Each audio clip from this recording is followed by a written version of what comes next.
Ali. O da var kelle oturma. Ha sen neresi ötüm? O da ötürdü daha.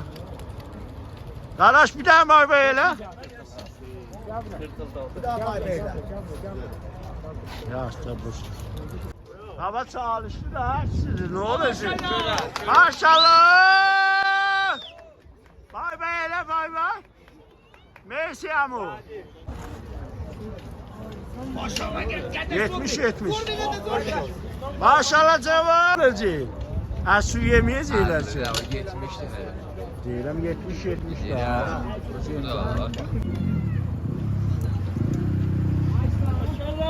Maşallah. Yok. Söylersin salak da.